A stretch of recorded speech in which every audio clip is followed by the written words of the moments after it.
som? Temos. Tem som, mas meu protesto, eu sou presidente da Liga Tabagista e Pró-Leprosos e não vou poder fumar, né? Mas não há solução. Não há solução. Gente, tem um microfone para vocês fazerem as perguntas, então quem poderia levar o microfone aos perguntantes? Quem se habilita?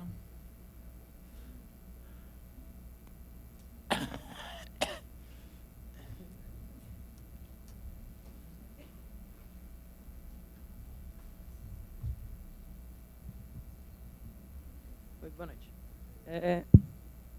Eu queria saber um pouquinho mais sobre o processo de montagem, assim, como que você trabalhou, que tipos de escolhas você fez, você filmou os canais simultaneamente, como foi o trabalho? Não, a primeira pergunta podia ser por que a gente fez esse troço, gravou esse troço. Acho que eu já entendi. Por quê? A troco de quê? Aliás, como eu não escrevo há 20 anos por recomendação médica, eu me recuso a escrever, a palavra escrita para mim se tornou impossível. Então, querem que eu fale por telefone, por e-mail, eu não tenho computador, eu não sei nem o que é, nem celular eu sei. Então, eu digo, não falo, não escrevo. E daí, então, já dei centenas de entrevistas e sempre esqueço de muitas vezes responder, eu não sei, pô. A minha pergunta é que eu posso dizer, eu não sei. Mas no caso, enfim, para fazer a introdução, a primeira coisa é que é engraçado que esse filme já passou a 9ª ou 10ª vez, já tem mais de 1.000 espectadores já, mais que alguns filmes que passam por aí, pô. E passando sempre de graça, clandestinamente, e infelizmente eu sou obrigado a ir. Então, Recife queria passar, mas daí eu tenho que viajar, porque nesse filme, se não for, o cara fala, por que tem esse filme, sabe? Não tem sentido, né? Então, só para explicar a origem do projeto, tentar resumir ao máximo, mais ou menos, isso foi outubro de 1909, né? 2009, né? 1909 podia ser também. Esse ano de 2012, para mim, eu meto 94, 2009, 3 anos faz, né?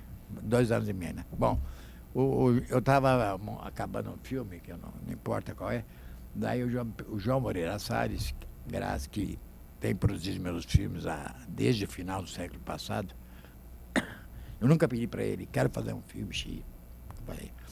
Ele me pergunta, até agora tem perguntado, dia que não perguntar, eu vou, sei lá, vou procurar. Mas ele me perguntou, que filme você queria fazer?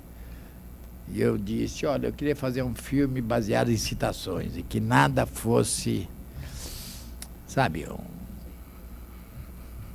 um documentário, e ao mesmo tempo que todo mundo fosse ator ou não ator, e dissesse textos, sei lá, Jornal do Dia, a Bíblia. E discutia a ideia romântica do autor como origem e a originalidade, que é uma ideia com a qual eu me rebelo e que gera problemas de direitos autorais, etc. E, na verdade, para colocar em questão isso, entende? O que é o original, o que é a paródia, o que é uma paráfrase, o que é... Porque na história da literatura e da música, etc., uma coisa vem de outra, ninguém faz do nada, entende? Então, um filósofo Pascal do século XVII, de passagem no livro mais famoso dele, ele dizia, olha, 400, 300 anos, que ele se irritava quando os homens, naquela época só tinha livro, não tinha cinema, não tinha nada, né? Mas, enfim, quando os escritores falavam, viviam se gloriando e falavam, por que o meu livro, ele dizia que ele estava muito porque ninguém pode dizer o meu livro, devia dizer o nosso livro, porque em qualquer livro há tanto do alheio quanto do próprio. Isso, na pesquisa que eu fiz sobre isso, eu vi que há um livro de um psicanalista ótimo sobre isso, mostrando como essa coisa de plágio, contrafação, paródia, adaptação, enfim, há um imenso número de coisas que são tirados de outros autores, entende? E que são adaptados e transformados. E que e que geram um problema, inclusive, ele cita casos famosos de um escritor que inspirou Machado de Assis, que foi recriado ou copiado por Diderot, que era o famoso filósofo, tem uma lista de 10, né? Sendo que alguns autores fazem até citações falsas quando usam, entende? Mas, enfim, isso daí me parecia fascinante como universo. Bom, começamos como? Eu disse essa ideia para o João, falei, vou começar por jornal, pegar um dia comum, como acabou sendo um dia comum, um dia sem nem sábado e domingo, né?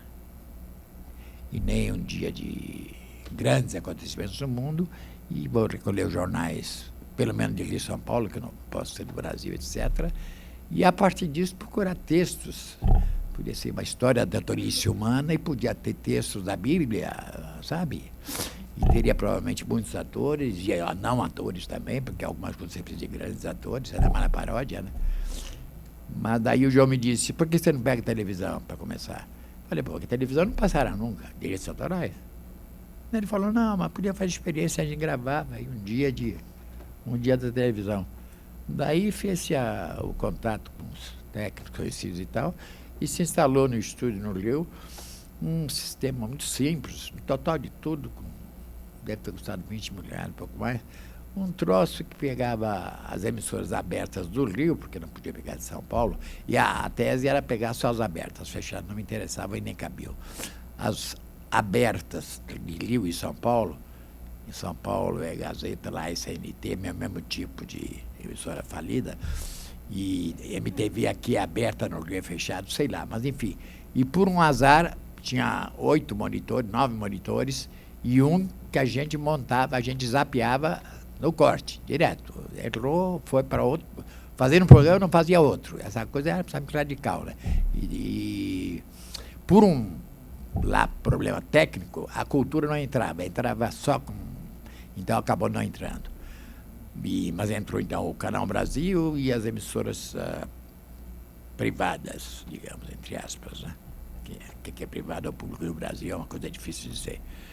Mas e daí nós fomos para lá às 6h30 da manhã, foi pessoa da equipe, produção, foi minha montadora, mas o João teve umas 3 horas lá, mas eu fiquei de 6h30 da manhã até 1h30 da manhã e realmente, apesar da minha velhice extraordinária, eu estava muito bem disposto e a gente lia muito, porque forçosamente você lê, porque eu choro ou rio, então a gente lia muito porque você imagina vendo isso 19 horas, entendeu? As coisas que não estão, inclusive, no filme. E no ambiente, assim, às vezes, e tinha um cara que a gente dizia, vá para tal canal, que tinha 8, que a gente, quando via numa imagem uma coisa que podia ser interessante, subia um pouco o som, tinha um som dominante que estava sendo gravado, então não podia botar muito alto, mas suficiente para ouvir, ele perguntava, muda para tal, e tal, e às vezes de surpresa. E às vezes era tão democrático, escravado, que uma pessoa dizia, muda para tal, e eu não brigava, sabe, o negócio era... O ponto de partida meu ao fazer era, eu vejo televisão sem nenhum problema, eu vejo muito, mas vejo quando? Eu ouço televisão, porque a televisão é de tal forma que eu vejo um jornal, posso estar lendo um livro, jornal, eu posso estar lendo Kant, e a televisão está lá. Você ouve o Jornal do Dia e de repente, sabe, o tanque, não sei o que, na Síria, é o mesmo que você viu ontem, entende? É o mesmo, é como o Carnaval da Manchete, todo mundo era igual. Então, eu leio e ouço televisão, eventualmente eu olho porque está acontecendo que realmente, claramente tem interesse, entende? Mas, por isso, à noite, né? Em casa, ou eu estou dormindo, quisera eu poder dormir 10 horas por dia, mas enfim.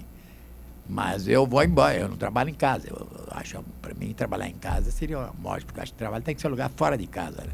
Você agora tem hábito em casa e vai trabalhar, e daí vai na goiabada, você vai na casa do amigo, daí a tia reclama, não pode, né? Trabalhar tem que ser fora. Então, tem uma ONG que eu trabalho, que eu trabalhei e tenho lá um lugar há 20 anos onde eu posso fumar e não tem e-mail até hoje, mas eles recebem e-mail por mim, tem o computador deles que me recebem coisa, enfim.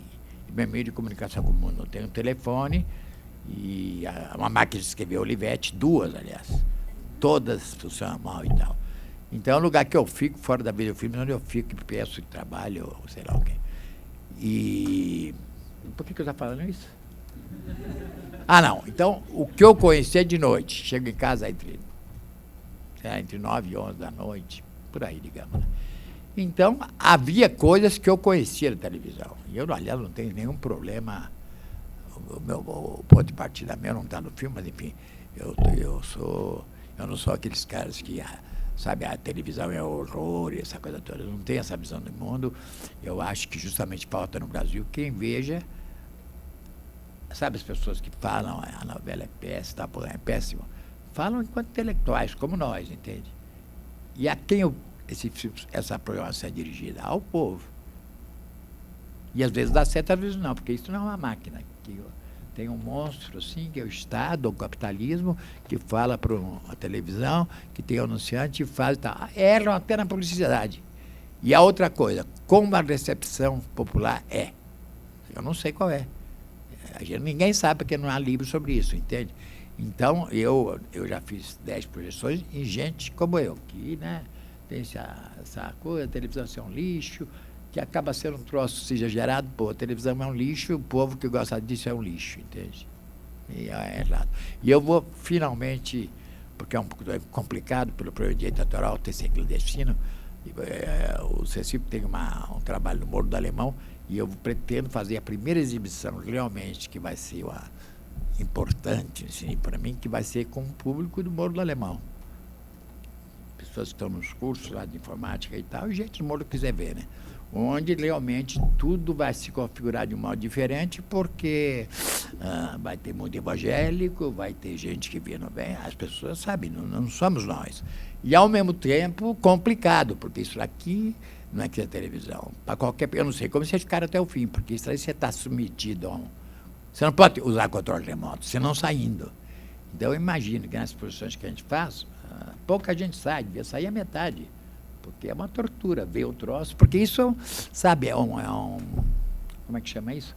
Um resumo forçado, que fosse um programa diferente regional, em que você não tem um controle para você mudar de canal. Então, você é submetido a isso, entende? O que deve ser terrível. Vocês ficaram, como em outras projeções, a primeira que eu tinha 300 pessoas e a maioria ficou, e é realmente surpreendente, porque eu acho que tem pessoas que diziam, não, vão embora. E deve ter gente que fica pensando, numa hora o diretor vai dizer, não, isso é um lixo. Não, eu não digo nada. O centro do filme é o seguinte, eu não tenho que dizer qual é a minha posição ou não. Não cabe a mim dizer. O material fala por si e, ao mesmo tempo, é discutível a resposta que pode ter dela. A resposta que tem, em geral, é o horror, visto dessa forma, 1h36 disso. Agora, é uma coisa evidente que, fora do fato de que você não pode mudar, o que choca mais, mas que é absolutamente verdadeiro, é o número espantoso de igrejas que dominam a televisão brasileira aberta, porque eles compram horários. Esses horários são todos horários comprados. Quer dizer, isso que é o grave no Brasil, porque isso que é anticapitalista, nem nos Estados Unidos pode ter isso. As emissoras são concessões. Concessões são feitas para ganhar dinheiro e gente que tem experiência em entretenimento ou jornalismo. E, na verdade, essas televisões todas, a Bandeirantes vende horário nobre por primo do Macedo. O Macedo tem uma televisão, que, aliás, não é dele, é de um como é que chama? Laranja. Então, eu nem vou discutir isso, porque se eu fosse o czar do Brasil, eu fechava todas as concessões num dia e teria 1 milhão de evangélicos na rua aqui, tentando... talvez me matasse, porque a força da fé é terrível, entende? Mas, enfim, essa questão que está no programa, realmente tem muito mais pastor do que eu mostrei. O filme acabou 1h30, porque, aliás, eu tive azar, que é a pior, a mais poderosa, que é a Universal, estava num dia light, que era a compulsão do jogo. Então, eles já não estão numa de chutar santa, assim. Isso quem faz é um outro pastor que eu tirei, porque é horrível demais, é um pastor famoso aqui em São Paulo, no Brasil, mas acho que mais em São Paulo, e parece caipira, tem um chapéu, que está aparecendo agora. Hã? Que chora bastante. Não, eu sei que ele é negro, um chapéu meio de caipira assim, e o programa dele é espantoso. Ele tratou uma mulher... Ele é muito conhecido, a igreja dele é uma dissidência do financeiro, mas é muito, eu acho que é mundial. Ele é impressionante, esse cara realmente, o programa dele, ele pega uma mulher que diz que ele curou, e daí trata ela, sai para uma gira da gente, sabe? Ele trata as pessoas como cachorro, é impressionante, é um troço que... E ele diz uma frase extraordinária, e querem nos tirar da televisão. Realmente um troço fascista, né? Então esse cara tinha um programa tão repugnante que eu não botei. Mas, enfim, fora disso, que tem demais talvez, mas tem o dia inteiro na televisão, goste você ou não, você tem o que modula o programa é a exploração, a mulher como objeto, né? Essa bela expressão que se usa tanto, é realmente espantoso, que enfim, o público básico de televisão, a mulher manda, principalmente dia de semana, então são programas dirigidos à mulher, ou à criança um pouco de manhã, mas a mulher é que pode comprar, os presentes, né? Então, é impressionante, é um negócio... eu, quando classificava o material, eu classificava assim, bunda, porque todo programa de a malha aqui perde 10 centímetros, como é? A malha aqui, o doutor Liude, espantoso que esse cara existe, entendeu? Então, isso é programa, bunda, é isso, que é a visão que eles têm da mulher, e que é absorvida. E a segunda coisa, por exemplo, fora da questão da mulher, mas que aparece até pouco no filme, que eu chamava de pedofilia. Quer dizer, eu acho que o comercial feito por criança para criança é cadeia, né? Devia ter. Aquela menina Marisa, que não tem pescoço, e anuncia para criança, 6 meses de cadeia, né? 6 meses de cadeia, entendeu? Realmente é... programa mas nem tem tanto no filme, mas é espantoso. E as outras coisas são coisas que tem na televisão, que são evidentes na televisão brasileira, que são o que se fala, a autorreferência. A televisão fala dela mesma. Ela chama a novela dela mesma, o que não existe, o que não está na televisão não está no mundo. A norma do mundo e a norma que a televisão impõe. Então, a televisão fala dela mesma, ela põe no programa do jogo o cara que está na novela, ela tem a chamada, vale a pena ver tudo a televisão. E as outras, inclusive, que são mais fracas, se pudessem, teriam os atores, ou põe os atores da Globo como celebridade, se tem algum motivo tal para botar. Então, se alimenta dela mesma. Tem a extraordinária, que é aquela que gosta de cadáveres, como a Sabina, como é? Abrão. Sônia Abrão, exato. E que começa, durante 2 minutos, ela lê o jornal e conta uma história da novela que estava no ar e diz, essa vai fazer isso, vai trair o marido, não sei o que ela está... Sabe? E ela que é da... Não é CNT, não. Tem vários programas que você pensa que é CNT, mas são programas da Bandeirantes, da Record, inclusive, entende? Então, são programas que têm uma certa audiência. Então, o Dr. Liude é o terceiro em audiência da rede dele, que ele estava na TV. Então, dizem que eu peguei... Não, tem uma puta audiência esse cara. Ele agora vai fazer um outro programa lá, né? E é um ser... ele até... Você fica até fascinado, porque é um fenômeno que existe uma pessoa assim no programa, né? E esse dia ele foi a 2 programas. Foi no Bom Dia, que é da Bandeirantes, onde a mulher finge que ela vai surpreender o cara, e o plano seguinte, a câmera está dentro da casa. É absolutamente extraordinário, né? A primeira regra do cinema, o cara aprende o seguinte: quando você chega de surpresa, não pode ter uma cama dentro da casa. Entendeu? É espantoso o que ela fez e foi editado. Bom, bastava ela tocar de que surpresa e o cara abrir a porta, ele tira. Não, tem um plano do contracampo, entende? Isso me leva aqui no Globo Repórter, pois isso há 30 anos atrás, que um garoto, um repórter, até boa gente e tal, mas enfim, ele foi filmar uns caçadores de jacaré, que era ilegal, e que, então, o repórter vinha aqui, no Globo Repórter, depois que eu saí, né? O repórter democrático, entre aspas, de 85 para cá. Mas, enfim, então eles vinham no barco, o suspense, para encontrar os caçadores de jacaré que se escondiam. Só que ele cometeu o seguinte erro, entende? Quando ele está nesse ponto de vista do barco procurando, tem um plano de trás do caçador para o barco chegando. Não tem. Se lascou. Daí o Paulo Gil, que é um cara que entende cinema, me falou assim, não pode esse plano. Pô. Você pega de surpresa, você pode ter que sair, pô, entendeu? Então, tem esse tipo de coisa. Agora, então essa coisa da mulher, e fora disso a questão sabida que, no fundo, a televisão fala dela mesma, ela fala de dinheiro, e ela se vende a si mesma. Enfim, por exemplo, os anúncios, eu tinha uma lista que eu botei poucos que achava que era babativo e todo mundo sabe, mas tinha uma lista de comerciais que eram só atores famosos que vendiam produtos. Geralmente eram atores da Globo, mas não só. Então tinha a Carolina Ferraz, era um anúncio de cabelão, né? A Carolina Ferraz tem um cabelo bonito, né?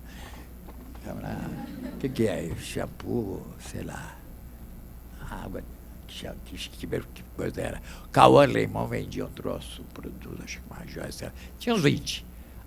Não, ficou no filme, uma que a Dira Paz ficou.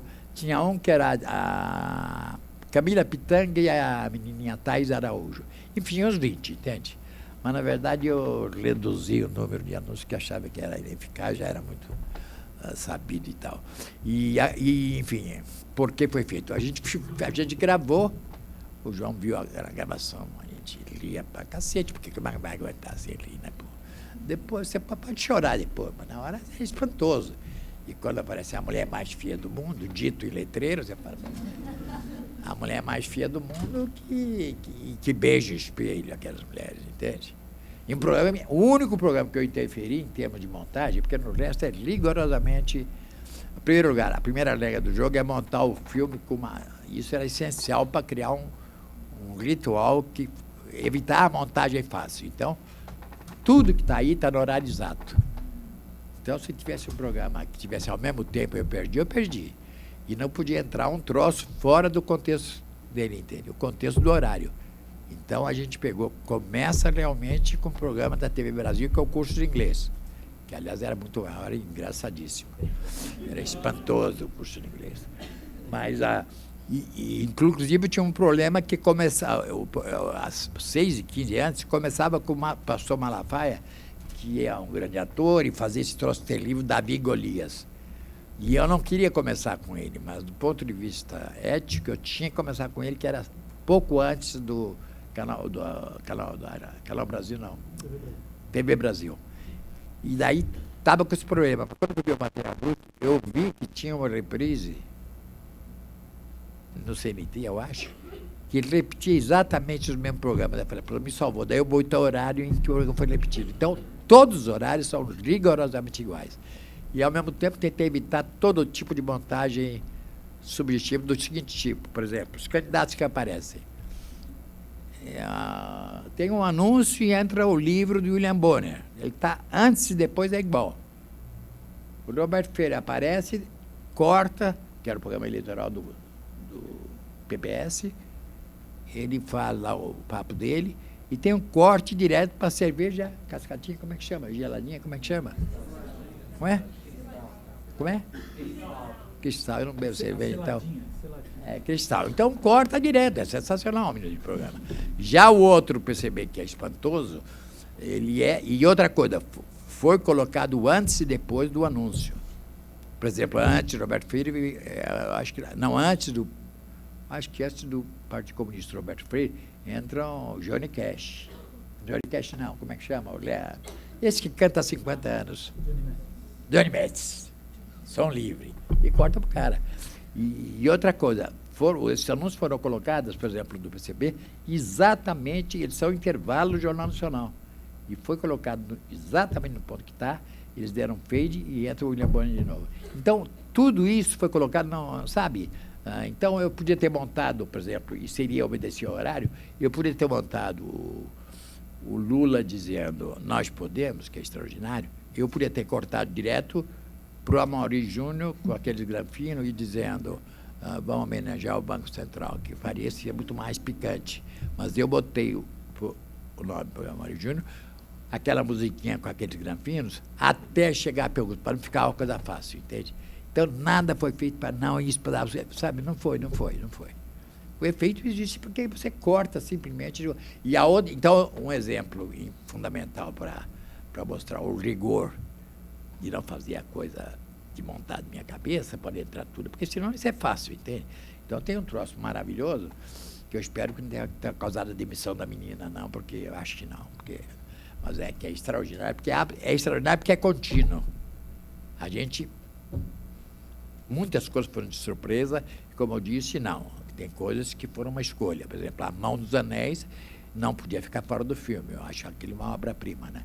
Que fica 1h30 no ar, uma mão, que nem é bonita, aliás, eu já vi uma vez ela com 12 anéis no dedo, entende? E quando tem o colar, eu tenho que saber o rosto dessa mulher, devia dar um prêmio, entende? Mas não aparece. E ficam dois caras falando, ligue, não sei o que, ouro citrino, 5 mil, sei lá que é aquilo, com aquela mão, entende? Eu vi um dia, que foi uma obra-prima, não teve nesse dia, que dividiu a tela e ficou 2 mãos dela com anel, e que não montava, parecia uma coisa de trucada, parecia um monstro, entende? Mas, enfim, essa daí, esses programas, é só zapeando, passando de um canal para outro, você vê coisas, entende?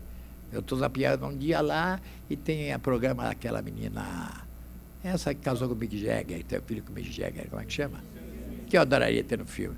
Mas a Luciana Gimenez estava recebendo um cara que dizia que era Cristo, era espantoso. Agora, por exemplo, a Luciana Gimenez poderia ter entrado, seria interessante, mas nesse dia você vê o programa moral. Nesse dia, o centro da questão era um advogado, um cara lá que tinha uma tese diferente sobre a... Lembra dos caras Nardoni que mataram a menina? E aí eu não falei, não, isso eu não vou entrar. Isso eu não vou entrar no assunto. Embora, no minuto que eu ouvi ela falando, ela é extraordinária, porque ela fala... Como é que o carro adiante dos bois, ela faz os bois diante do carro, é maravilhoso. Mas então não pus ela. Então o que eu queria, o negócio das joias, é claro que tinha que ter a Igreja Universal no fundo. Por que acabou em 1h30 da manhã? Eu podia aguentar mais 5 horas. Porque essa hora você tira a Globo, que deve estar passando filme, ou no fim da programação, a mão dele e tal, o programa do Jô, sei lá, mas deve estar passando filme. O SBT, que era... não sei se ainda, o único canal que não vendia, né, ele ganhou um banco do governo, mas ele não vendia programa, entende? Então não tinha programa nem de nem de mulher. Então, o Silvio Santos estaria também com um filme, uma coisa desse tipo, todas as outras estavam com pastores. Então, depois de 1h30 não tinha que fazer, porque a regra do jogo é não botar material feito para outra mídia, ou para outro medium, para outro meio.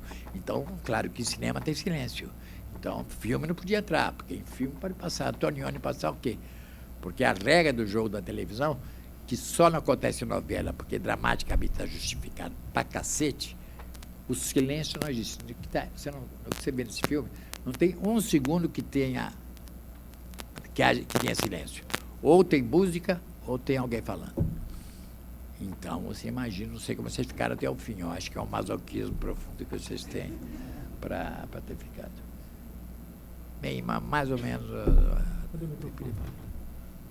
Tem uma pergunta aqui, mas esse microfone está bem melhor, hein? Vamos trocar. Sobre outro filme, pode? Pô, vocês é que mandam. Às vezes me perguntam no debate, pergunta para as pessoas, como é que eu vou saber? Entendeu? Né? Quem pode dizer as pessoas. Né? Então, chegou uma pergunta escrita aqui sobre o Edifício Master. Sim. Perguntam se foi escolhido porque você já morou lá ou foi alguma exigência do produtor? Não, essa é fácil de responder, de uma pessoa que realmente não me conhece. Primeiro, uma exigência do produtor. Olha, quem faz documentário sabe que você não vai ganhar nunca dinheiro. Isso não é profissão, cinema, em geral. Fazer documentário é uma brincadeira. Se você pagar o custo do lançamento, já é uma maravilha. Então, imagine, e a exigência do produtor, sendo produtor, João, pô, não, ele foi fazer aquele filme, não. Basta dizer que eles aqui até às vezes têm um certo público e tal, mas jamais eu consegui vender um filme meu de 99 para cá, jamais. Porque quem não morou no Brasil, não conhece o brasileiro, o português falando daqui, nunca vendi um filme. Olha, em 10 anos, desde 99 que eu fiz o Santo Forte, que não é videofilme ainda, eu vou te dizer o que a videofilme ganhou de dinheiro. Um cheque de $350 pela participação no Festival do Filme Etnográfico. Tá bom? Todos os filmes escolhidos ganhavam. Daí eu levei ao Maurício, que é executivo da Biofilme, falei, Maurício, está aqui o cheque. Veio para mim, falou, você... Peões não vendeu fora? Mas não vendeu porra nenhuma, nada. Então, o que me ajudou às vezes a ganhar a vida, porque você sabe que eu tenho a vida que me ajuda, mas, pô, você viver de salário, viver do que você ganha, isso não existe. Você está ali institucional, esquerda, direita, mas não tem jeito. Então, eu teve a sorte de que, fora do Brasil, eu ganhei um prêmio bom do Festival de Granada. Um prêmio ótimo, que foi R$70 mil e a Videofilmes. coisa que nenhuma companhia faria. A Maurício fala comigo, não é teu. Daí eu falo, é teu, porque é do filme, não é do diretor. Mas a Maurício, a mídia Filmes comigo, a gente divide. Então eu ganhei no Festival de Brasília, que eu vivi 4 meses com isso. Mas premiei agora a venda, absolutamente zero. Absolutamente zero. Também a Biofilme não se preocupa muito em vender. Para festivais e tal, mas ela não se preocupa muito com isso, não. E o fato é que não. Mesmo o Master, que é. Não, e aí o problema é complicadíssimo. Agora ficou mais grave. O fato de passar pela legenda para chegar ao filme, o Santo Forte é o exemplo máximo. Ele não tinha 1.250 legendas, foi um negócio espantoso, por 1h20. E esse é o filme que realmente não viaja nunca, só que mora ou viveu no Brasil, ou sabe, conhece alguma coisa mesmo do Brasil. Porque foi aceito no cinema do Real, mas foi aceito meio à força, acho que o antropólogo lá forçou. E se fosse o único filme, mesmo assim não ganhava. Porque é impossível. Eles tinham que ler legendas, uma depois da outra, transcodificar e ver a cara da pessoa. E o problema de legenda é que realmente você não vê, sabe, quando ela diz, como diz toda coisa que está na palavra, que é o mais precioso para mim, é perdido quando a pessoa não conhece a língua. Agora, no caso do Santo Forte, era pior ainda, porque, meu velho, quando entrava Vovó Cambina, Preto Velho e... Pô, para traduzir esse filme já foi uma loucura, é intraduzível, entende? Eu me lembro que tinha um cara do Festival de Documentário de Florença que tinha adorado Cabra. Quando ele via esse filme, ele fugia de mim até o fim do festival. Tão horrorizado que ele ficou, porque ele não entendeu nada, entende? Mas os outros, então, massa, por exemplo, chegou a ver uma pessoa que pensou e tal, mas na verdade nunca. Eu falo, nem menino para televisão, hein? Nem menino para televisão. E ao contrário, eu fiz um filme sobre o lixo, sobre o lixão, que foi feito em cooperativa, na Unic. Foi antes de eu conhecer o João e tudo, um filme de 50 minutos para televisão. Por razões que mudou cada vez mais as pessoas, não só no Brasil, que dublam tudo, mas no mundo todo, rejeitam a dublagem, inclusive na França, que é o país da cinefilia, na Arte, que é o canal mais cultural do mundo, você hoje bota um filme de ficção documentário, se não puder ser dublado e documentário, não passa no horário nobre, não há a menor condição. Eu conheci um egípcio que estava no júri comigo, ele tinha um filme de ficção, e a opção dele era passar às 11, 10 da noite, compreende? Dublado, ou não ia passar às 3 da manhã, e ele teve que aceitar. Agora, eu tenho um caso, no caso absurdo, que foi o programa que mais foi vendido em televisão, e que a equipe foi paga, porque trabalhou de graça, e ela foi paga, cada um tinha uma porcentagem, o CECIP, que é uma ONG, tinha uma parte, e cada um tinha uma porcentagem de 10%. O fotógrafo eu roubei, que ele ficou muito rico, eu roubei, tirei. Mas os outros todos receberam, acabaram ganhando até um pouco mais do que ganhariam. Mas é um filme chamado Boca de Lixo, de 50 minutos, e que passou, de repente, primeiro porque tinha uma distribuidora, é um elemento importante, uma distribuidora de filmes difíceis, chamado Janet, o sobrenome eu esqueci, que é Alzheimer, ela distribui filmes difíceis. Mas ela, então, mandava para 50 televisões e mandava o relatório, ela mandava para 50 televisões no mundo, daí vinha, merda, outro dia, né, é bom, mas não tem horário, outro dia, pode ser, daqui a um ano, outro quero e tal. Então, de repente, por exemplo, passou em o canal Plus, que é um canal privado francês e poderoso, financia filme, longa-metragem, etc. A Ana Goglovski, que é brasileira, estava dirigindo a parte documentária, mas não foi fato dela dirigir, não, porque ela, enfim, tem um comitê lá, e eles compraram o filme, eles pagando $18 mil, você tira 3 mil do distribuidor, $15 mil, tira, põe em cruzeiro, metade real, a metade é processo, quer dizer, e teve uma audiência grande. Teve, inclusive, crítica em jornal, algumas até débeis mentais, mas teve. Mas, então, é um filme que você fala, não, pela miséria, foi outro momento. Agora, o que é curioso, então, é que eu recebi um dia a cópia do Canal Plus. Infelizmente, está em um artigo, está em VHS, eu tenho que passar para Põe um negócio digital para conservar, para mostrar, porque é extraordinário. O filme, eu não sei quem viu o filme é pessoas do lixão, não tem narração, que falam o tempo todo, falam ou cantam. E o filme é todo dublado em francês. E dublado com cuidado, com vozes diferentes, entende? Começa um pouquinho a fala portuguesa, entra o dublador, entende? E termina um pouco antes. Inteiramente dublado. Agora, o que é a morte do documentário, entende? É a morte do documentário. No dia que você tira a voz viva, efetiva do presente, está liquidado. Então, esse troço dificulta enormemente qualquer possibilidade de meus filmes que tem... Pô, canções tem 1000 e eu tenho que cortar umas coisas que de repente não dá para... Não, tem coisas bem secundárias, você tem que tirar, senão a pessoa não sabe. Tem coisas que você sabe que se eu botando, entra como fantasma, entra assim e sai, entende? Porque logo depois vem outra. É um trabalho insano, que o trabalho do tradutor, que já é complicado, e não faz a síntese necessária, você tem que depois tentar fazer a síntese que... Enfim, é assim. Enfim, a ordem do produtor jamais. Qual foi a outra pergunta? Se morei nela. Não, eu nem sabia. O que é importante dizer é o seguinte, é que esse filme foi o segundo que a Videofilmes produziu, e eu tava lascado. Mas, enfim, daí eu pensei em fazer um filme que a Consuelo Lins, que foi minha assistente, pesquisadora, que falou de fazer um filme num prédio que ela tinha escritório em Copacabana. Só que era um prédio de sala e quarto, que não era um prédio mais ou menos normal no Leme. Quando ela falou nisso, me deu um toque.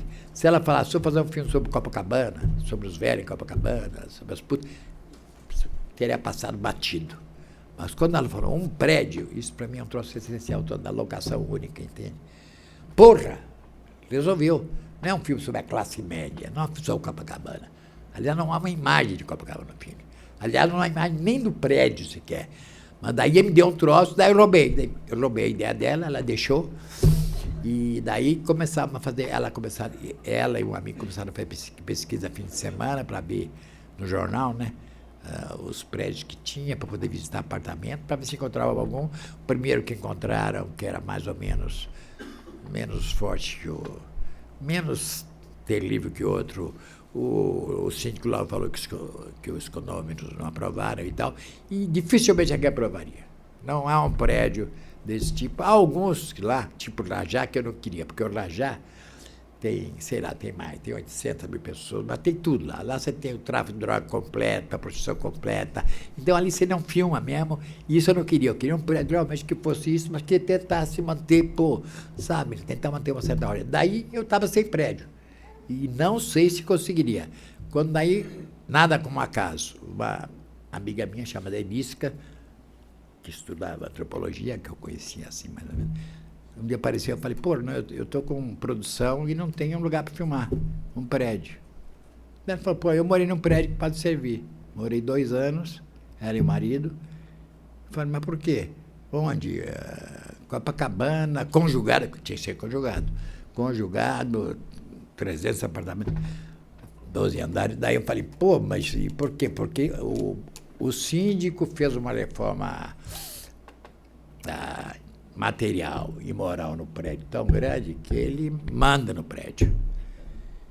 Então, vamos lá. Então, vamos lá, quer dizer, se ele pode resolver sozinho, vamos lá.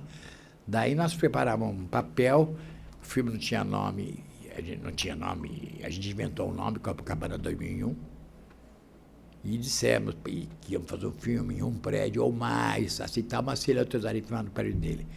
E fomos lá, um grupo de 5 pessoas, com uma amiga nossa filmando tudo numa camereta, que hoje todo mundo tem, né? Uma camereta para ficar provado se ele desse acordo. Ele ficou 2 horas falando um álbum e falando as obras que ele fez, elevador, cama, tudo estava ali, que realmente ele fez, sabe? Piaget e Pinochet, mas ele fez. Obra, ele falou a parte moral, ele falou a parte material, mas enfim, 2 horas e meia falando. Daí a gente falou, queria fazer um filme, não sei o que, tal, sabe, em nome da cultura. A cultura é uma palavra que abre portas. Em nome da cultura, ele já se sentiu, sabe, você vai fazer um favor para a cultura, não sei o que, tal. E ele pegou, enfiou no computador, né? Sai um troço igual, não sai? E ele assinou na hora e foi filmado. Então, tivemos um acordo dele. E daí a gente passou a ter uma locação de um prédio que só depois, porque 3 semanas de pesquisa, eu ia lá uma vez, 2 vezes por semana, tal, para ver o material. Eu recebia, porque a gente alugou o apartamento por um mês, no 608. E à medida que eu comecei a ir lá, eu comecei a ver que eu tinha morado nesse prédio, Brantinho, 8 meses, e eu morei sozinho. Um mês o Nel Xavier, que é um ator conhecido, morou lá. Teve um outro ator. Eu me lembro que, se eu não me engano, um troço espantoso. Acho que eu tive no Partido Comunista, por acaso, 4 meses antes, teve o golpe, que eu sempre provoco azar, né?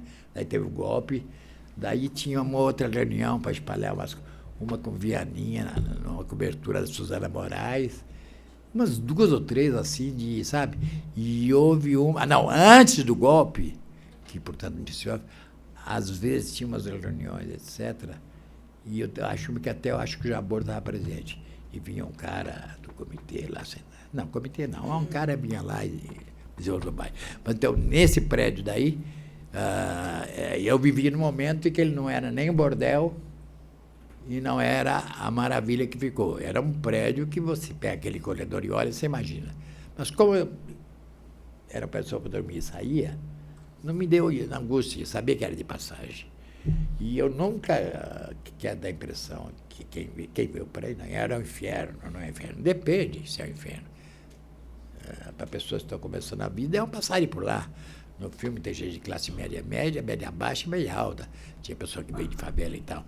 Então, eu, por exemplo, se morasse lá, eu enlouquecia, mas outros não. Outros vivem lá e eu tenho uma mulher lá do filme que fala que morou lá, nasceu lá no prédio e morou em 15, 20 apartamentos. Bom, não vai se publicar, isso é bom, mas eu acho que eu tenho a impressão que ela não contou, mas suspeita o seguinte, que na verdade a mãe dela era cafetina e por isso ela ia mudar de apartamento, tinha vários apartamentos no lugar. Mas o fato é que ela está lá e muito feliz, lá morando com 2 filhos. Um casal com 2 filhos, morando o quê? Você imagina que coisa espantosa. E há kitnets de menos de 39 metros quadrados, 38, 37. Há uns que a geladeira tem que ser posta no espaço, não tem lugar para botar. Então, esse ainda tinha um minúsculo fogão, uma cozinha e um minúsculo banheiro, que a geladeira ainda podia caber num canto, entende? Então, há piores. 36 metros quadrados, eu já vi, puta que pariu, deve ser fogo. Mas, enfim, não sei se respondi. Então, eu descobri depois, não tem nada a ver, eu não guardo nenhuma lembrança, nenhum trauma, nem nada. De repente, era um prédio que eu morei, mas eu morei sem menor repercussão na minha vida. Como eu morei um tempo com os amigos que 3 que dividiam um prédio, e depois juntaram mais 3 que não pagavam, e porque vivia, enfim, tempo de cinema nos anos 60, tinha dia de fim de semana que você tinha que ir 5 lá no bolso, como é que ia viver, sabe? Então, morei no quarto de empregada do Jabor uma época. Depois ele morou num quarto, o apartamento de um amigo que veio para São Paulo, Chico de Assis, ele deixou ficar no prédio, e nesse prédio eu morei, daí o Jabor morou um tempo, o Xavier morou um tempo, o Jonafon morou um tempo e tal. Mas, enfim, a vida era mais fácil nos 650, era mais barato, não era tão mercantil e tal. Mas não tem nenhuma relação. Mas falei de jeito do assunto. Tem uma pergunta ali da moça aqui. Oi, Coutinho, eu sou aluna de jornalismo do 2º ano aqui da PUC e eu assisti alguns dos seus filmes já, eu admiro muito o seu trabalho, eu queria fazer umas perguntas, assim, meio relacionadas. Eu queria saber como que você escolhe os depoimentos que aparecem nos seus filmes, especialmente no Master, e particularmente nas canções. Eu queria muito saber como que aquelas pessoas chegaram até você com aquelas histórias. E uma questão que eu levantei com meu pai quando a gente assistiu, se o último depoimento, se você colocou aquela moça como uma forma de dar a ela o fecho de ouro que ela esperava para a história que ela estava contando. Não, você viu o filme, o seu pai viu o filme também? Viu. Ele deixou?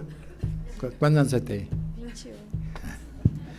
Tudo é. Minha neta tem 12 e realmente jamais verá meus filmes se ela não crescer. Ela não aguentaria. Ela vê o que é Bourne, Supremacia Bourne. Esse negócio de filme de criança. Né? Mas os meus filmes jamais ela vê duas pessoas falando. Não, mas enfim, se ninguém está contra para mudar o assunto, porque não é a mesma coisa que escolher nesse negócio do filme de televisão, mas a questão de ética muda. Uma pessoa viva, uma pessoa que foi lá e se apresentou e foi lá, ela foi porque quis e tal, e o filme vai passar em público, então não há problema para ético com a pessoa. Quando você faz um filme é outra coisa, você faz um filme com uma pessoa que quando você... As pessoas existem, você filma pessoas, em geral são desconhecidas, anônimas quase. Ninguém é anônimo. Anônimo no sentido de que não é figura pública. E quando você gosta dessa pessoa, no filme que você está fazendo, ela passa a ser, para mim, personagem. É um nome que eu uso há 20 anos. Ela é um personagem. E o que cria o seguinte princípio. Eu daí só penso nessa pessoa como personagem.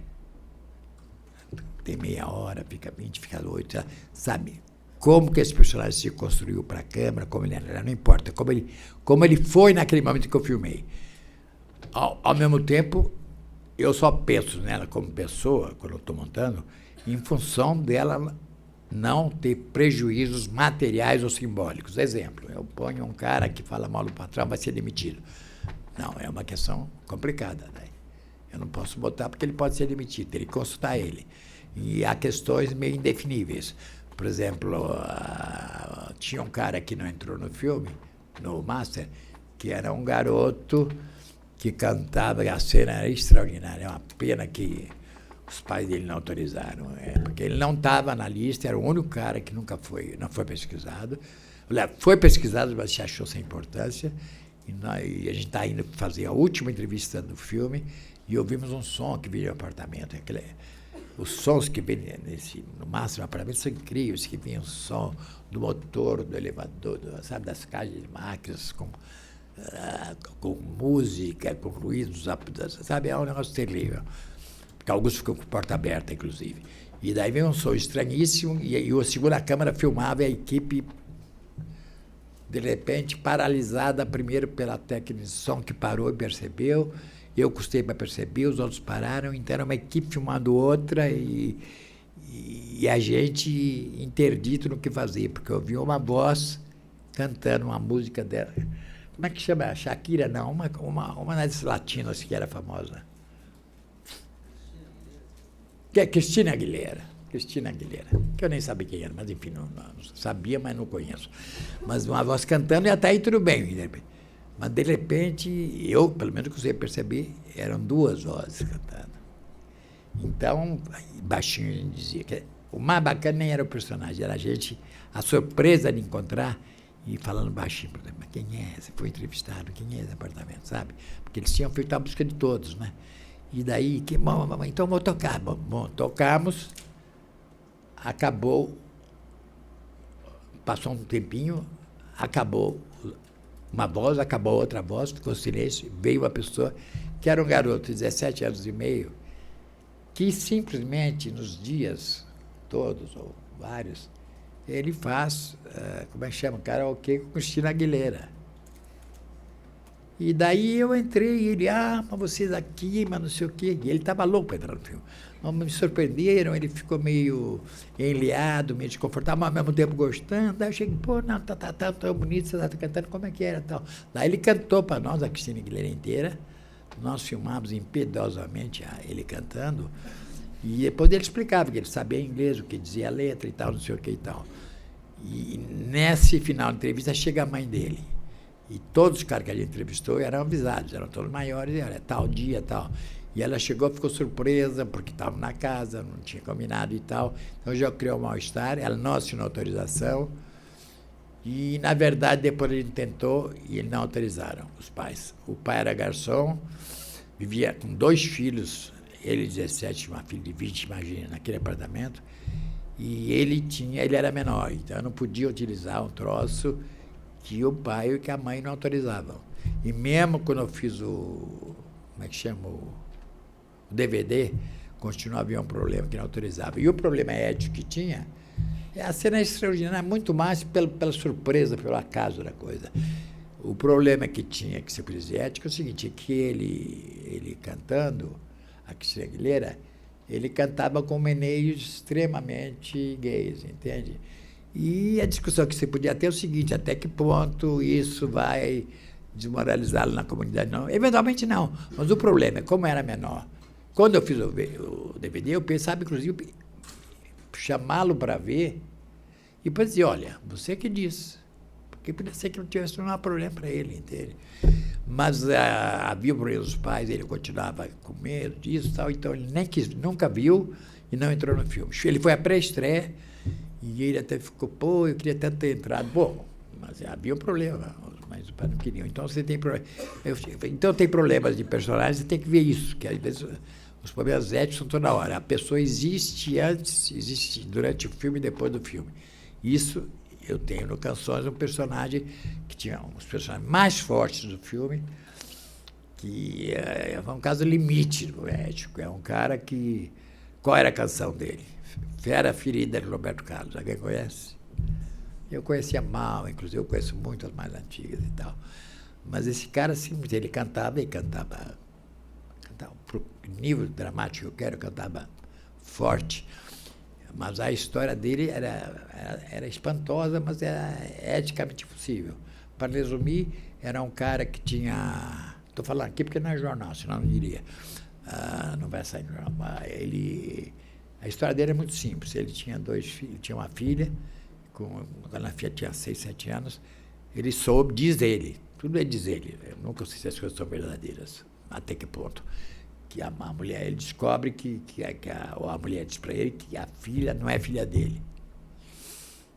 Daí ele abandona a mulher e fica vivendo na rua, segundo ele, sem droga, vagabundo, sem nada. Não se vivia, se virava.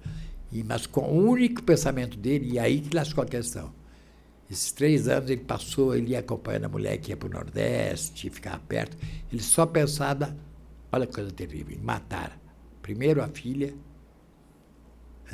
como é que chama? A Fedra, como é que chama a mulher que mata os filhos? Primeiro matar a filha, Medeia. Então, primeiro matar a filha, porque aí pega a primeira, depois matar a mulher, e ele não dizia se matar depois, dizia isso. Então ele passou 3 anos assim. E daí um dia, morando na rua, numa quermesse e tal, ele ouve uma música chamada... Como é Fera Tirana, né? Como é? Fera Ferida. E daí ele diz que isso... Veja, as pessoas constroem coisas, isso é verdade, pode ser. Ele sentiu o troço, então mudou a vida dele. O que ele fez? A partir disso, ele continuou na rua, passou a ser catador de lixo. Tanto que ele citou lá, conheceu o Frei Beto, conheceu pessoas assim, sabe, entrou em coisas desse tipo. E atualmente, na hora da filmagem, ele era... ele fazia questões de vendedor informal. Ele era camelô perto do lugar que eu trabalho, no centro do Uruguaiano, onde, enfim, tem 7 mil camelôs, no camelô e fora do camelô. De noite fica todo mundo vende tapetes, toalhas, sei lá. Mas aí é o problema seguinte, eu disse para ele, olha, meu filho, não posso botar um troço na tua filha. Como é que está essa tua filha? E ele simplesmente... não resolveu a situação com a filha, que chega e dizer, olha, você não é minha filha, mas eu gosto de você assim mesmo, e tem que ter uma explicação. E ele só dizia o seguinte, que não, que ele tinha falado lá, mas que nem a mãe sabia quem é o pai, porque tinha trepado com milhares, você sabe? E que ele ia entrar com uma ação de, como é que chama? DNA, para provar que ela não era a filha, que podia ser uma coisa de herança, coisa que vale, mas porque ele tinha, nesse processo de recuperação, que ele tornou-se um catador e tal, ele encontrou uma outra mulher e tinha uma filha, 1 ano e meio, que ele adorava e tal. Mas a filha de 6 anos, que devia dar com 12. E nós passamos com a câmera ligada, meia hora discutindo, meu assistente entrou, etc., falou, pô, mas não, como é que eu vou botar isso lá? Como é que pode fazer isso daí? Nós podemos. Vamos deixar a tua filha com 3 anos de idade, descobrir ele. Ou se resolve a situação de alguma forma, então não vai entrar nunca. E não entrou. Então agora escolhe. Porque era uma história forte, de um teor extremamente bem contada. Quer dizer, você pode ter uma história fraca, mas é tão bem contada que fica forte.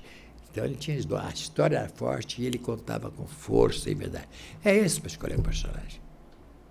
Então, no caso do Canções, você tinha um elemento que era, por exemplo, a ligação que a música tem, às vezes a ligação era principalmente frouxa. Entendeu? Outro tipo de coisa. Pessoas, tinha entre os... Quantas pessoas? 42 escolhidas, mas teve 200. Na rua, internet, o anúncio, a maioria foi rua, viu? Lá da Carioca passa o mundo inteiro lá. Mas entrava uma pessoa que já gravou um disco, ia fazer o segundo e foi cantar, porque a mãe conheceu o Pixinguinha e ela cantava Rosa, que é, não sei se vocês conhecem, é uma das músicas mais difíceis de cantar do mundo. Marisa Monte gravou, poucas gravaram. E ela cantava maravilhosamente Rosa. Mas a ligação era fraca e eu não estou procurando uma cantora que vai gravar o segundo e canta maravilhosamente, entende? Então saiu uma outra japonesa que veio para o Brasil para cantar samba, bossa nova, que era até, tinha um momento de emoção e tal, mas era o segundo, já lançou um disco, etc. E às vezes a ligação era, uma pessoa foi lá, bom, conheceu, admirava muito o Nelson Cavaquinho e um dia fez ele lembrar de uma letra. Eu adoro Nelson Cavaquinho, mas a história dela, ela contou como se estivesse lendo. Uma hora ela falou assim, não, como se tivesse decorado, sabe? Eu esqueci tal palavra. Sabe, quem diz um texto, quem fala, achando que está lendo, está fora. Entende? Então tinha que ter essa coisa. A qualidade estética da música jamais entrou em questão. Aliás, ao contrário, quando tinha coisas Silvinho, maravilhoso. Mas tinha que ter uma ligação profunda com a força do personagem, entende? Então, um marinheiro que, de repente, sabe, da vida dele mesmo. Esse cara, por exemplo, não canta a música inteira. De repente, ele começa a falar nos caras da zona que ele conhecia, que é Baldico Soriano, que é Silvinho, entendeu? E no final da música, no final de tudo, é o negócio do ator, sabe? O cara da Marinha Mercante, compreende, que fala como ele tratou mal a vida inteira a mulher, porque ele ia para a Marinha, tinha 200 mulheres, e ele quer se recuperar, mas ele, enfim, e que obrigou a mulher a não trabalhar, porque dizia, pô, o macho da família sou eu, vai trabalhar coisa nenhuma. E hoje ele se arrepende, porque o amigo dele, o cunhado dele, tem uma mulher que funcionária pública, sei lá o que, continuou e tem dinheirinho. Então, ele acha, até nisso ele errou, entende? Daí ele disse que as moças são diferentes hoje, que tem que ser diferente, as mulheres são iguais e tal. Mas, enfim, são caras que têm uma força, e esse troço eu vejo, a Montandeira vê, o João vê, amigos meus vê, e eu chego à conclusão de personagens que são extraordinários e alguns que são medianos. Agora, os que foram para o palco, alguns foram, vamos tentar, mas eu acho que esse cara não pode ser. Vários deles sabiam que não ia entrar. Agora, a Mulher de São Paulo, por exemplo, foi ela tem, eu acho maravilhoso nela, porque ela não foi absolutamente ouvida. Eu estava filmando, foi 6 dias de filmagem. Foi o filme mais barato que eu fiz na vida. 1 mês e meio de pesquisa, uma pessoa filmava, pesquisadora entrevistava pessoas com a música, cante, primeiro cante, depois conte, né? Porque eu falei, não, primeiro cante, né? Porque você não consegue chegar ao nível de cantora de chuveiro, não dá. Então, de repente, no penúltimo dia, me disseram, uma pessoa de São Paulo, que era inclusive mãe de uma pessoa da equipe, tinha telefonado para a minha assistente lá e dizendo se ela podia aparecer no domingo, se ela podia. Ela mora em São Paulo. E eu acho que me disseram, eu acho que a música tal, mas não sabia a história dela. Eu falei, não tem problema, até São Paulo tinha 2 horas de bem, não tem problema. O último dia de filmagem tem um lugar para ir, vamos ver como é. E eu acho que ela, que é a pessoa mais próxima de nós, do ponto de vista sociocultural, entende? Você vê que ela é uma pessoa que tem enfim, ela é uma pessoa que, se não fosse no casamento dela, ela mesmo disse que podia ter sido carreira, assim, né? Podia ter frequentado daqui a pouco, etc. Então, eu acho que ela fecha bem o filme, entende? Ela fecha bem o filme porque tem essa coisa, entende? Que acontece invariavelmente, é que as pessoas, todos os meus filmes, elas, depois da entrevista, elas ficam, é como se fosse... É impressionante como elas se sentem melhor. Depois estão no filme, não estão no filme, eu digo imediatamente depois, é impressionante aquelas que falam mais fundo, como elas se sentem melhor. E eu um dia tive a tolice num filme chamado Santo Forte, de dizer para uma mulher que, aliás, era evangélica, mas que queria ser cantora. Eu, aliás, devia ter botado isso, foi outro erro. Mas o mal que eu fiz é que eu fiz a entrevista, a conversa, e daí disse, enfim, na frente dela, pena, foi tão bom, a pesquisa foi melhor. Ela ficou, foi um desastre. Então, depois disso, eu aprendi que eu jamais diria isso. O pior, aquele caso insuportável, foi ótimo, porque isso é terrível, você dizer isso. E agora, de outro lado, é muito louco, porque essas pessoas que se entregam lá, conversando com você, e, na verdade, em 1 hora com a câmera ligada, você já não sabe se ela tem noção na câmera ou não. É realmente impossível saber, porque a câmera não muda de posição nunca. Então, você fala, elas têm essa coisa profunda, agora elas sabem, todo mundo sabe, tem cachê ou não tem. Nesse caso do show, todos tiveram cachê igual, tudo, mas não tem a menor importância o fato de ter cachê. Elas têm esse desabafo, no caso dela, mas elas, mesmo no caso dessa moça, que é de outra classe e tal, nunca, nenhum dos meus personagens ou pessoas que eu entrevistei me telefonou, me procurou para dizer, quando sai o filme? Isso é espantoso, isso, né? Quer dizer, não tem negócio de cachê, ninguém pergunta, entende? Quando, na verdade, devia sim, Antônio devia sim, mas quando sai, não sei o quê, ninguém. Só porque eu não encontro na rua, então nunca ninguém disse. Daí, quando fica pronto, enfim, a equipe vê, eu faço uma sessão, antes da sessão pública, eu faço uma sessão especial para todos os entrevistados. Convido todos, no caso do Master, pessoas do prédio geral e os convidados. Às vezes, nem todos vão, porque tem trabalho, não podem e tal, mas vão depois na pré-estreia, muitos, entende? E, em geral, enfim, eu procuro ter uma resposta e ninguém se matou. Pelo menos isso eu te garanto, entende? E a única que se queixou foi uma evangélica e ela tinha razão, mas eu não podia mudar mais. Porque ela tem uma participação muito pequena, mas não tem preconceito nisso, foi um erro. Foi o seguinte, porque ela tem um filho da Umbanda, que por sua vez é lesado. Ele vai da Umbanda, igreja católica, e a mãe reza na igreja, mas é para ele também. E para ele tudo serve, que mágica é isso. Quanto mais, melhor, né?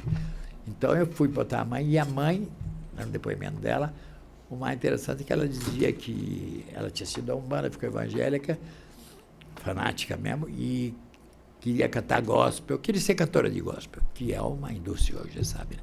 E ela cantou para mim 2 hinos e tal, e, na verdade, como todos lá tinham a música para Exu e tudo, tinham sua música, eu devia ter deixado, bastava 40 segundos, que você sabia que eu ia no gospel, entende? E ela dizia, não, eu gostaria de ser cantora de gospel. Daí eu falei para ela, você tem razão. A única queixa que eu acho justa, mas as outras, nunca tive problema de, sabe, você me deformou, nunca tive. E olha que era uma coisa complicada, o jogo de cena é complicado, porque eu tinha um personagem, por exemplo, que conta uma história toda, é babá no Leblon, e eu tive que explicar com ela, combinar um encontro no Leblon, para explicar para ela que a história dela estava no filme, mas vivida por outra. Daí, mas falar em estrutura, falar em um problema de cinema, é difícil explicar, entendeu? Era por acaso, não era bonita, mas não era por isso. E ainda mais, se dissesse, não, você não entrou, quem faz você é Marília Pêra. Não era. Quem fez era uma atriz negra, desconhecida, da Companhia dos Comuns. E não entrou por uma razão simples. Tem 3 personagens no filme que se revelam atrizes, e as outras é um mistério. Essa, por exemplo, que conta a história da trepadinha de Galo, na Passacé, que é uma história extraordinária, é contada por uma atriz quase desconhecida até hoje, e muito bem contada, e é espantoso porque ela conta a história, e todos fizeram isso, mas nos outros eu não usei porque não interessou, não ficou bom. Ela não só conta a história que não é dela, eu torci para o dia ficar bonito, que era o dia que eu vim aqui, eu só ficar bonito e tal. E daí ela olha para cá e fala, foi isso que ela disse. Que eu fiz todas dizerem isso. Tanto as reais, quer dizer, as reais não, as atrizes. Mas no caso dela, mesmo dizendo isso, teve uma das atrizes do filme que dizia, não, que a Fernanda está saindo, ela é atriz, está fazendo aquilo por tal. E daí que ele vai falando, não, aquela história aquela é verdadeira, sabe? Então, toda a ciência que ela tem da arte, porque me dizendo, te enganaram as atrizes, na verdade elas fizeram teatro. Tira isso. Então, essa avaliação, tanto que ela chegou e acreditou na história, que justamente é uma história totalmente interpretada pela atriz, que não viveu nada daquilo. Entende? Então, eu não sei se respondi inteiro, respondi um pouco. Eu escolho porque às vezes há pesquisa, às vezes não há pesquisa. Por exemplo, há pesquisa, então, tem coisas que eu sei. A pessoa do massa que não olha para a câmera, pô, é uma mulher extraordinária. Foi pesquisado, pô, essa mulher é fantástica, não há problema de ser personagem. Ela, inclusive, viu o filme, não tem problema, porque aquelas que fazem análise há 40 anos, entende? Então, não tem problema. Agora, às vezes, não tem pesquisa nenhuma. Por exemplo, o filme Princípio, que eu fiz na Paraíba, não, pesquisa zero. Nós tínhamos uma moça que era ligada à Igreja Católica, que estava no mundo do campo, da tradição, mas também negócio de pastoral da criança. Então, já estava no mundo mais... tinha estudado e tal. Mas ela morava nesse povoado e era parente de todos, são parentes entre si, com graves problemas, aliás, e ela era amiga e parente de todos. E ela foi simplesmente, ela tinha uma lista de 80 pessoas, me dizia, não, esse cara conta umas histórias boas, esse cara assim, mas você sabe, era totalmente por acaso que a gente ia. E alguns ela dizia que funcionavam, eram bons, e alguns eram ruins, entende? Sendo que o fato de ficar mais velhos depois foi um troço que, no terceiro dia, que eu reparei, não, só vai entrar... não me interessa as histórias de gente de 30, 40 anos, entende? Mas isso foi sei lá, na metade do filme, mais ou menos, que eu senti. E lá também a gente fez uma exibição para eles, um ano depois. Bom, eu estou no papel chato aqui de tentar fazer todo mundo poder perguntar. Vou tentar fazer na ordem, alternando as que chegaram com o público, tá? Então, alguém perguntou aqui sobre a influência da televisão no cinema brasileiro atual. Não, perguntas gerais desse tipo eu não dá tenho resposta. Quando pergunto assim, o bom do documentário, o que você acha do Brasil, o que você acha da China? Eu não acho nada do Brasil. Eu não faço sobre o Brasil, eu faço sobre metonímia, são coisas pequenas.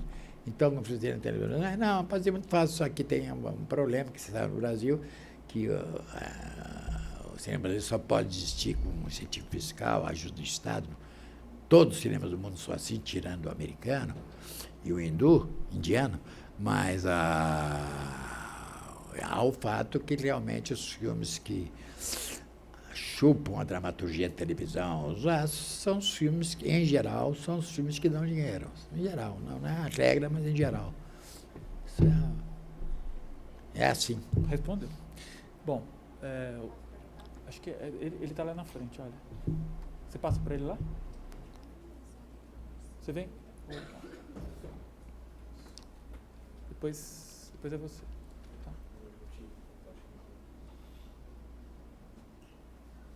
Deu?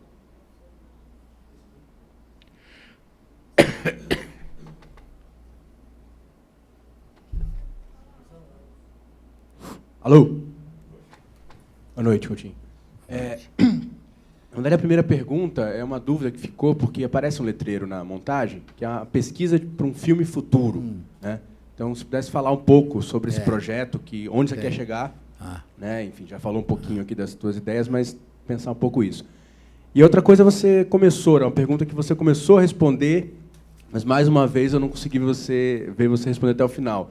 Que é essa história que você volta e meia fala, as pessoas, a sensação que você tem que as pessoas saem dos teus filmes, dos depoimentos, saem melhores, saem com autoestima, enfim, maior. Você começou a falar isso agora um pouco. Não, né? mas é simples. Eu não sei se olha, vai começar uma coisa lógica. O cinema documentário, particularmente, não muda o mundo, não muda nada em ninguém.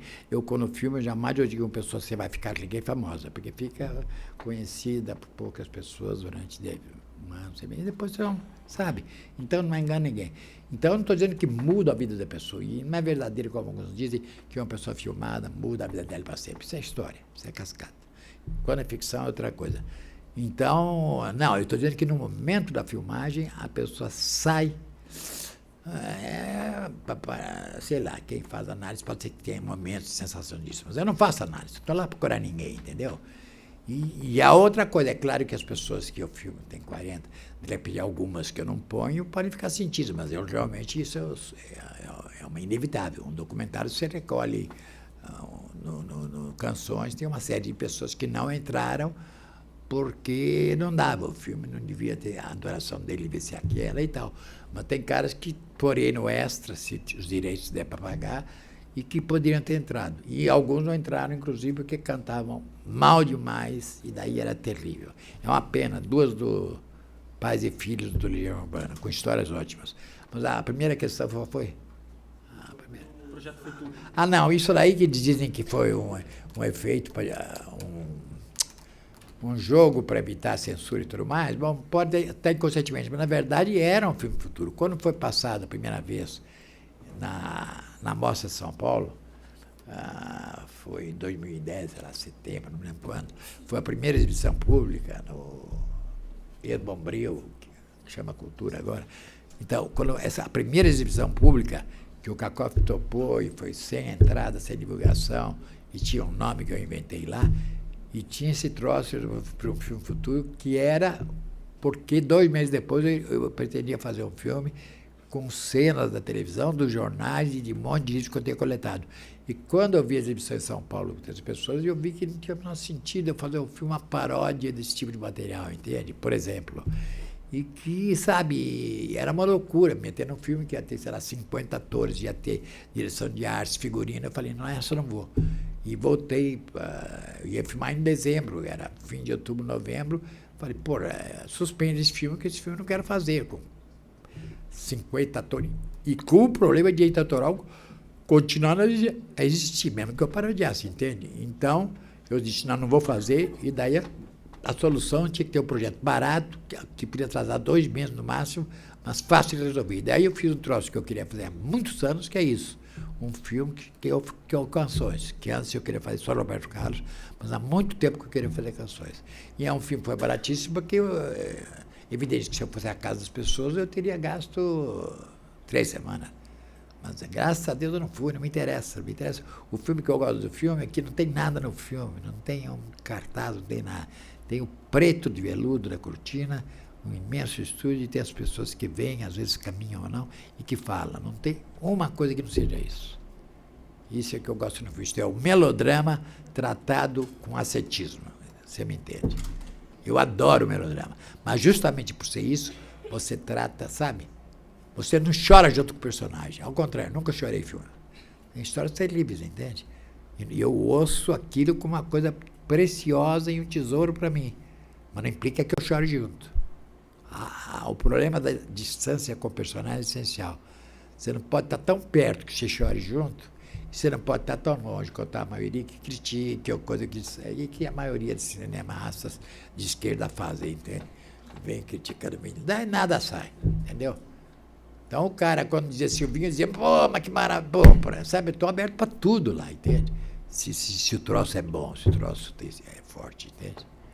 O personagem menos cinematográfico, que jamais uma televisão chamaria, e que eu adoro no filme, é o Ósio, um cara que foi lá, ele é feirante, ele contou lá que ele tinha feito uma música, uma facada e tal, ele é assim, não, lacônico.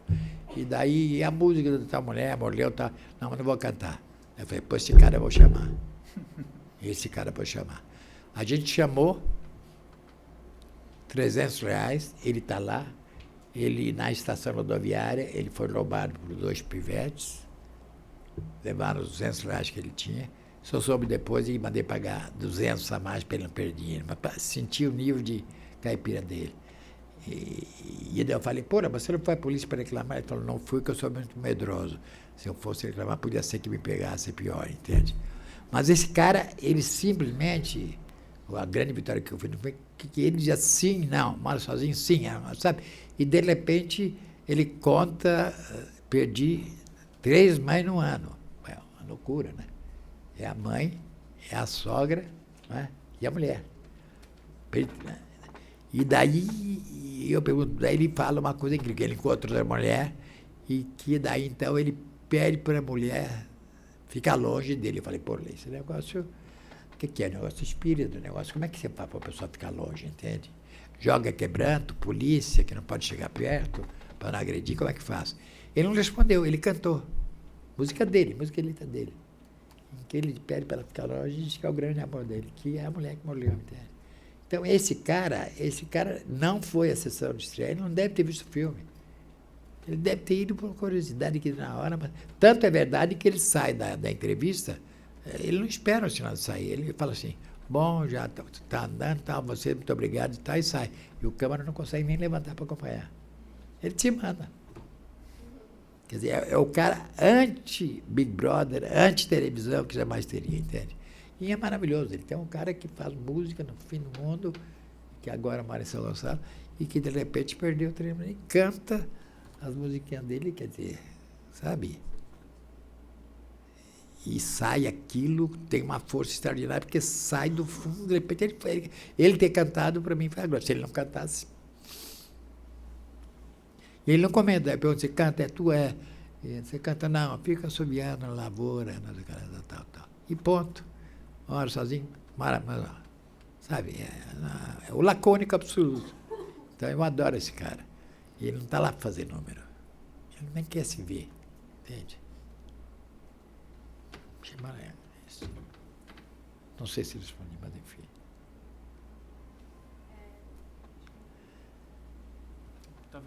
Boa noite. Eu queria fazer 2 perguntas sobre o Cabra Marcado para Morrer.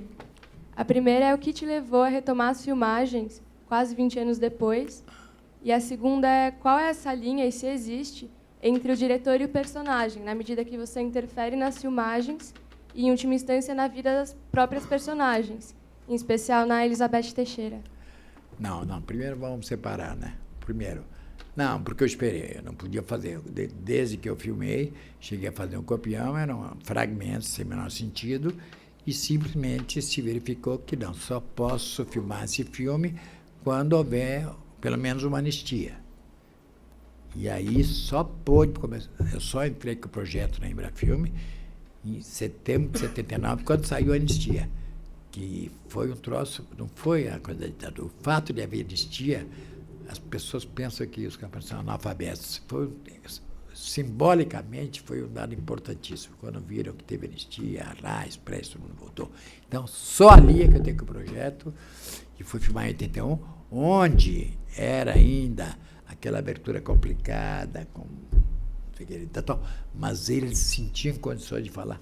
Tanto que Elizabeth fala 3 vezes a palavra anistia. E é muito simples, eu voltei como documentário porque era totalmente ridículo voltar para fazer o que eu tinha feito com, sabe?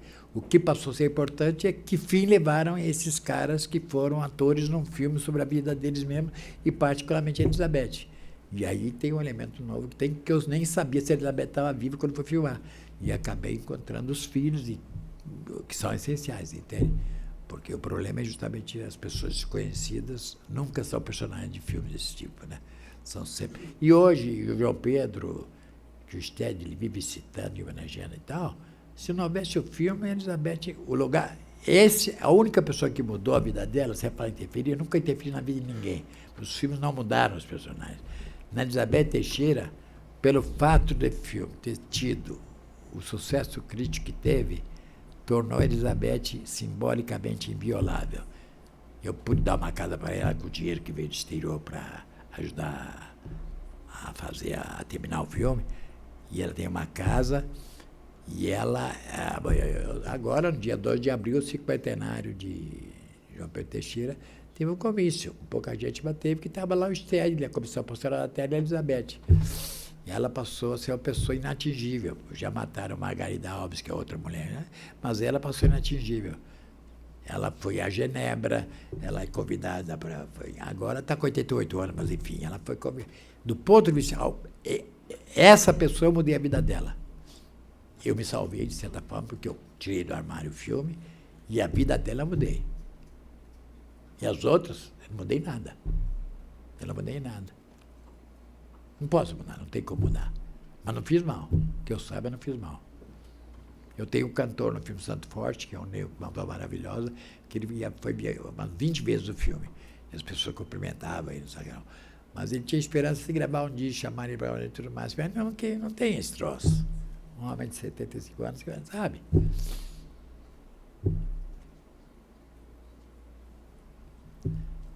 Bom, pela ordem aqui tem uma ainda sobre Um Dia na Sua Vida. Você disse que o fato de não podermos mudar de canal cansa e angustia. Causa a angústia do filme, é isso. Mas pensando que todos os canais são igualmente emburrecedores, mudar de canal bastaria? Não, mas é evidente, para começar, porque você sente uma sensação de liberdade, que você pode mudar de canal e eventualmente desligar. E a segunda coisa, para quem gosta de futebol, ver um jogo de futebol não é emburrecedor, pelo amor de Deus. Aliás, uma coisa extraordinária que a televisão realiza, que é extraordinário na televisão, que todo mundo fala horrores da televisão, mas a televisão tem um troço que ela realiza o sonho do cinema, o resto não, que é extraordinário. A televisão permitiu um troço absolutamente impossível no cinema, que é o seguinte, o ao vivo. E o ao vivo continua a ser o troço mais fascinante que existe na televisão, mesmo na ruim, porque é brasileira. É só imaginar que é um jogo de futebol que não seja ao vivo, entende? Inclusive, o ao vivo acontece, às vezes, coisas do plano de silêncio, da câmera treme. Você entendeu? Acontece coisas incríveis. O ônibus 147, você imaginou? Mesmo com a vigilância. Por isso que a Globo evita ao vivo ao máximo. Porque no ao vivo sai perfeição, entende? Por isso que aquele aqui agora, que era o programa Objeto, ele fingia que errava, a câmera tremia e tudo mais, para fingir, entendeu? Mas o ao vivo é um troço extraordinário. Essa conquista a televisão tem, entendeu? Só que não é ao vivo do Big Brother, que é talvez. Estou dizendo ao vivo mesmo, entende? Que de repente para a televisão, você vai, sei lá, Fukushima ao vivo, pô. Sabe? Aquele negócio dos mineiros e tal. Esse troço tem uma potência extraordinária. E o cinema é outra coisa. O cinema é aquilo que nunca é ao vivo. O cinema é um presente que... você filma o presente. O que é forte no personagem? É que o personagem tem um aqui e agora que é extraordinário. Que me fala que ele está, não importa se é verdade ou mentira, que nunca ela disse aquilo antes e nem dirá depois. Ou da mesma forma, ela nunca dirá. Bom, um ano depois, o público vai ver e tem que guardar alguma coisa dessa força, que eu suponho, num presente que já é passado para o espectador que vê um ano depois. Esse é o... E considerando que meus filmes é só gente que fala, puta, aí eu digo que eu tive o prazer de, com o Santo Forte, quebrar esse tipo de regra, entende? Por que eu tenho que ter imagem? A mãe fala, filho, eu tenho que mostrar o retrato do filho. Pô, meu Deus, são nossos filhos, sabe, um filho, não tem que... Sabe? Então, isso eu faço e faço questão de não... Nesse filme, imagina se eu mostro, entende? Eu filmei uma mulher que trazia o retratinho da filha dela, ela caiu. Olha, me avisaram que a gente tem só mais uma pergunta, infelizmente. Quem vai ser? Também a minha cabeça está chegando assim a um ponto de... Boa noite. Não, porque eu estou meio enfraquecido. Aqui, Coutinho, boa noite, tudo bem? Minha pergunta é simples. Eu acabei de me formar na PUC em jornalismo e no ano passado eu fiz um documentário em que eu tentava tirar influências minhas e da câmera ao resgatar a realidade de certas pessoas. No caso, eu fui para Altamira para abordar a questão em torno de Belo Monte. Eu gostaria de perguntar para você se você acha que nos seus filmes a câmera interfere na realidade que você está retratando e se interfere, como você lida com isso? Olha, tem um cara, Jacques Rancière, que é um dos poucos caras de esquerda que eu leio ainda, mas que tem todas as utopias dele, mas faz coisas sobre cinema. E tem coisa interessante sobre isso. Mas, enfim, há no cinema um troço completamente diferente. Ele tem um troço que é automático, e que, né, na fotografia começou, então a pintura ia acabar, porque a fotografia não era, sabe? É um modelo, é cópia. E o cinema tem isso. A câmera pode rodar quase sozinha, mas há um olhar que não é o olhar da câmera. E que está enquanto você filma e que está na montagem. Agora, você fala que você procura o quê? Esse sentimento, aí que está o problema. A maioria dos filmes não é assim, não era e ainda não é muito. O fato de você tirar uma câmera e jamais tirar do lugar, e jamais interromper a filmagem durante 40 minutos a uma hora, torna impossível saber em que momento a pessoa está consciente da câmera ou não está consciente da câmera. Ela está consciente de uma pessoa que é um fantasma, um velho que está olhando para ela, que 2 dias depois ela talvez nem vê, e que solicita e chora para que ela fale, que ela seja um grande personagem. Não para mentir, não para... Mas sabe, isso eu aí, tanto que eu não olho para a câmera, não olho para o quadro praticamente. Então, você imaginou, as pessoas filmavam, mas filme não é muito assim. A câmera muda aqui, bom, agora, nós vamos botar uma teleobjetiva e perfil, porque agora nós vamos falar da catapora que ela teve. Eu não tenho esse troço. Qualquer momento eu posso falar de qualquer assunto. E outra coisa, se tem uma pesquisa, de repente aparece um dado que não está na pesquisa, que é uma digressão, que é extraordinária. Então a câmera está... E o fotógrafo, a única possibilidade dele é ele, no mesmo lugar, ele variar no máximo. Ele jamais vai fazer um plano de olho só, que eu mato ele, né? Vai fazer entre um plano próximo desse tipo e um plano médio que às vezes não pode nem ir além dos joelhos, às vezes um pouco mais, depende da posição que ele está, entende? Então, eu digo, o fotógrafo tem que ser um cara que saiba ouvir. Eu trabalho com o Jacques, há 8 filmes, sei lá, porque ele ouve. E ele tem que tomar decisões na hora que às vezes ele erra, como eu erro. Às vezes eu pergunto quando não devia dizer nada. Às vezes eu fico silêncio quando não devia perguntar, porque é ao vivo, não tem que pensar. Um cara me pergunta, você acredita em Deus, você acredita em outra vida? Quando o cara me pergunta, e acontece muito com meus filhos, eu não sei o que dizer. Daí eu disse, você tem que fazer mentira piedosa. Você não acredita, deve dizer que acredita, porque todos acreditam. Mas eu até que fui até mais ou menos honesto. Falei, olha, eu não sei, isso é difícil. Tal. Depois de outra vida, eu falei, não, eu gostaria que tivesse mais, aí ter outras vidas e tal. Mas você tem que manter, quer dizer, essa coisa absolutamente básica. A fala tem que ser uma cooperação entre 2 pessoas, com toda a simetria de que eu sou diretor e vou montar, e o outro cara é o objeto, porque ele não vai intervir e tal. Você tem que... A coisa é baseada na interação entre essas 2 pessoas. Como só isso me interessa, eu acho que eu consigo que as pessoas falem o que não falam para outros, por essa simples questão.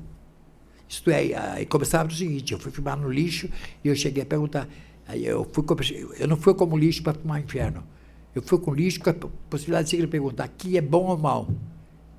E quem é com cara de esquerda capaz de fazer essa pergunta, naquela época mesmo hoje?